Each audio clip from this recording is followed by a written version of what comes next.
జై శ్రీరామ్. అందరికీ నమస్కారం. వెల్కమ్ టు న్యూస్ అఖండ. నేను మీ కస్తూరి శ్రీధర్. మిత్రులారా, ఒక్కసారి ఆలోచన చేయండి. ఒక పాకిస్తానీ వ్యక్తి మన దేశంలోకి అక్రమంగా వచ్చి ఒకటి కాదు రెండు కాదు దాదాపు 14 సంవత్సరాలుగా ఇక్కడే ఉంటున్నాడంటే నమ్మగలుగుతారా? వాడు మళ్ళీ మన శత్రు దేశం వాడు.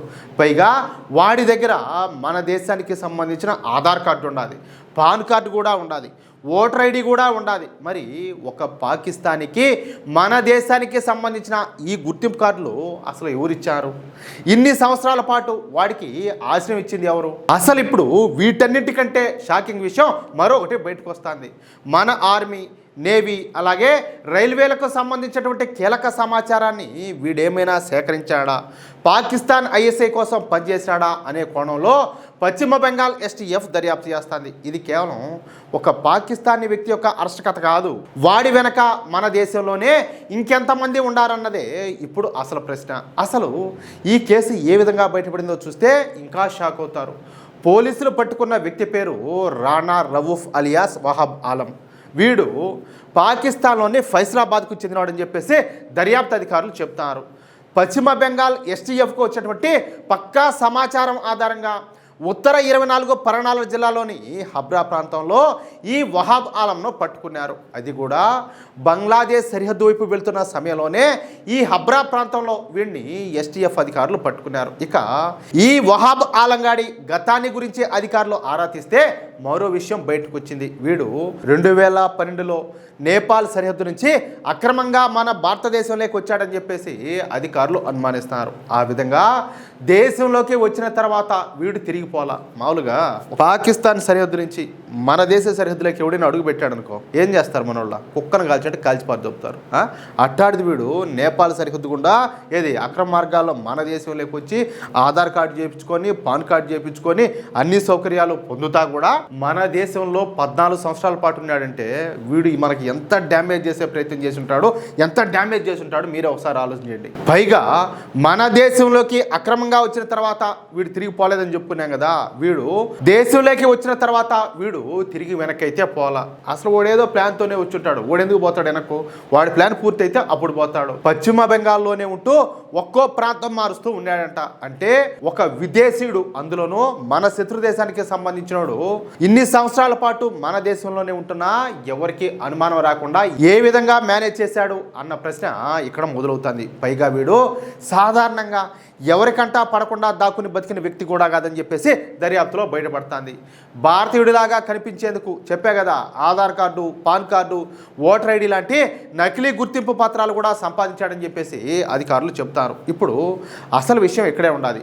ఒక పాకిస్తానీ వ్యక్తి మన దేశంలోకి అక్రమంగా వచ్చిన తర్వాత వాడికి ఆధార్ కార్డు ఎవరిప్పించారు, పాన్ కార్డు ఎవరిప్పించారు, ఓటర్ ఐడి వరకు ఏ విధంగా వచ్చింది, ఇవన్నీ వాడొక్కడే చేసుకున్నాడా లేకపోతే వాడి వెనక నుంచి ఎవరైనా సాయం చేసే వాళ్ళు ఉన్నారా? ఇది కూడా ఖచ్చితంగా ఆలోచించాల్సిన విషయమే. ఈ ప్రశ్నలకు సమాధానాలు వెతుకుతున్న సమయంలోనే మహమ్మద్ ఇజాజ్ అనే మరో వ్యక్తి పేరు బయటకు వచ్చింది. వహాబ్ ఆలంకు నకిలీ గుర్తింపు పత్రాలు సంపాదించడంలో ఈ ఇజాజ్ అనేవాడు సహాయం చేశాడని చెప్పేసి దర్యాప్తు అధికారులు అనుమానిస్తున్నారు. అంతేకాదు హబ్రా ప్రాంతానికి వెళ్ళడానికి ముందు కొంతకాలం ఈ ఆలం ఇజాజ్ ఇంట్లోనే ఉన్నాడని చెప్పేసి కూడా తెలుస్తుంది. అంటే వీడికి కేవలం నకిలీ పత్రాలు మాత్రమే కాదు, అవసరమైనప్పుడు ఉండటానికి స్థానికంగా చోటు ఇచ్చేటటువంటి పరిచయాలు కూడా ఉన్నాయా అనే అనుమానం ఇప్పుడు మరింతగా బలపడుతుంది. ఎంతమంది లేరియా స్వామి. మొన్న ఏదో నేను ఒకటి చూసా, ఇజ్రాయెల్కు చుట్టూ శత్రు దేశాలు ఉన్నాయి, కానీ మన భారతదేశం పరిస్థితి ఏంటంటే మన దేశంలోనే కోట్లాది మంది శత్రువులు ఉన్నారు. ఏది మన దేశానికి వ్యతిరేకంగా పనిచేసేవాళ్ళు, పక్క దేశాలకు పడకలేసేవాళ్ళు. ఇంకా అలాంటి వాళ్ళంతా కూడా వీళ్ళకి సపోర్ట్ చేస్తారు. ఎందుకుంటారు సైలెంట్గా. కానీ అసలు దేశ భద్రతకు సంబంధించినటువంటి కీలకమైన విషయం ఇక్కడి నుంచే మొదలవుతుంది. ఈ వహాబ్ ఆలం బారక్పూర్ కంటోన్మెంట్ ప్రాంతానికి సంబంధించినటువంటి కొన్ని ఫోటోలు, వీడియోలు సేకరించాడా, అక్కడ ఆర్మీకి సంబంధించినటువంటి కదలికలను గమనించాడా, నేవీ అలాగే రైల్వేలకు సంబంధించినటువంటి కీలకమైన సమాచారం తెలుసుకునేందుకు ప్రయత్నం చేసినాడా అనే కోణంలో కూడా అధికారులు దర్యాప్తు చేస్తా ఉన్నట్టు తెలుస్తుంది. కాదులే, 14 సంవత్సరాల పాటు ఇక్కడ ఉన్నవాడు వాడేం ఊరికే ఇంకా ఈకులు పెరుగుతా కూర్చుంటాడు. అందరయ్య ఒక్కసారి ఆలోచించండి. ఒక వ్యక్తి నకిలీ ఆధార్తో తిరగడం అనేది ఒక నేరం, కానీ అదే వ్యక్తి మన సైనిక ప్రాంతాలకు సంబంధించినటువంటి వివరాలు తెలుసుకునేందుకు ప్రయత్నించాడనే అనుమానం వస్తే అది సాధారణమైన కేసేం కాదు కదా. అందుకే ఇప్పుడు ఈ వాహబాలం అసలు ఎవరితో సంబంధాలు పెట్టుకున్నాడు, ఎవరెవరితో మాట్లాడినాడు, ఏ ఏ ప్రాంతాలకు వెళ్ళినాడు, ఏం ఫోటోలు తీసినాడు, ఏ సమాచారాన్ని సేకరించాడు, ఈ సమాచారాన్ని ఎవరికి ఇవ్వాలనుకున్నాడు అనేటటువంటి ప్రతి విషయాన్ని అధికారులు పరిశీలిస్తారు. ఇక్కడే పాకిస్తాన్ గూఢాచారి సంస్థ ఐఎస్ఐ పేరు కూడా బయటకు వస్తుంది. ఈ వహాబాలంకు ఐఎస్ఐతో ఏమైనా సంబంధాలు ఉన్నాయా, అక్కడి నుంచి వీడికి ఏమైనా ఆదేశాలు వచ్చాయా, వాళ్ళ కోసమే మన భారత్లో సమాచారాన్ని సేకరిస్తున్నాడా అనే కోణంలో కూడా దర్యాప్తు జరుగుతుంది. అయితే పూర్తి విచారణ పూర్తయ్యాకే వీడి పాత్ర ఏంటి, ఐఎస్ఐతో నిజంగానే ఎంతవరకు సంబంధం ఉండాలి అన్నది స్పష్టంగా బయటపడుతుంది. ఇప్పుడు తాజాగా మనకు తెలిసినటువంటి రిపోర్ట్లో వస్తున్న వివరాలు చూస్తే ఈ వ్యవహారం ఒక్క వహాబ్ ఆలం దగ్గరే ముగిసేటట్టు కనపడ్డంలే. పశ్చిమ బెంగాల్లో ఐఎస్ఐతో సంబంధాలు ఉన్నాయనే అనుమానంతో 4 రకాలుగా పనిచేసేటటువంటి నెట్వర్క్లపైన ఎస్టీఎఫ్ దృష్టి పెట్టినట్లు తెలుస్తుంది. అంటే ఒకే పద్ధతిలో కాకుండా ఒక్కో వ్యక్తిని ఒక్కో పనికి వాడుకుంటూ మన దేశం లోపల ఒక పెద్ద నెట్వర్క్ నడుస్తుందా అనే కోణంలో అధికారులు ఆరాధిస్తున్నారు.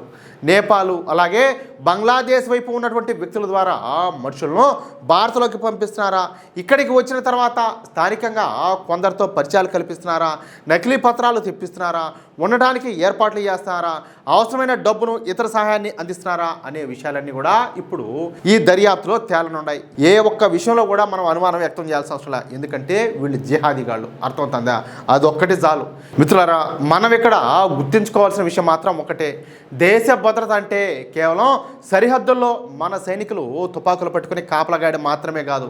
సరిహద్దు దాటి లోపలికి ఎవరు వస్తున్నారు, వాళ్ళు ఇక్కడ ఏ విధంగా ఉంటున్నారు, వాళ్లకు మన దేశ గుర్తింపు పత్రాలు ఏ విధంగా వస్తున్నాయి, వాళ్ళకు లోపల సాయం చేస్తున్న వాళ్ళు ఎవరు, ఇవన్నీ కూడా మన దేశ భద్రతలో భాగమే. అందుకే ఇప్పుడు పశ్చిమ బెంగాల్ ఎస్టీఎఫ్ ముందు ఉన్నటువంటి పని అయితే చాలా పెద్దది.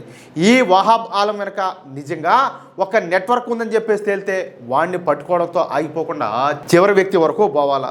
నకిలీ పత్రాలు ఇచ్చిన వాళ్ళు కావచ్చు, ఆశ్రయం ఇచ్చిన వాళ్ళు కావచ్చు, బయట నుంచి వచ్చేటువంటి ఆదేశాలు ఇచ్చిన వాళ్ళు కావచ్చు, దేశ భద్రతకు వ్యతిరేకంగా ఎవరి పాత్ర ఉన్నా సరే వాళ్ళందరినీ కూడా మక్కిలు ఎరగదని చట్టం ముందైతే నిలబెట్టాలా. వీలైతే కుక్కలు కాల్చేట్టు కాల్చిపారదబ్బాలా. అది అసలు విషయం. అయితే ఈ న్యూస్ కనుక మీకు నచ్చినట్లయితే వెంటనే ఈ వీడియోని లైక్ చేసి మీ మిత్రులందరికీ షేర్ చేయండి. అలాగే ఈ వీడియో పైన మీ అభిప్రాయం ఏంటో ఖచ్చితంగా కామెంట్ చేయండి. అలాగే ఇంతవరకు మీరు కనుక మన ఛానల్ని సబ్స్క్రైబ్ చేసుకున్నట్లయితే ప్రతి ఒక్కరు కూడా మన ఛానల్ని సబ్స్క్రైబ్ చేసుకోండి, సపోర్ట్ చేయండి ప్లీజ్.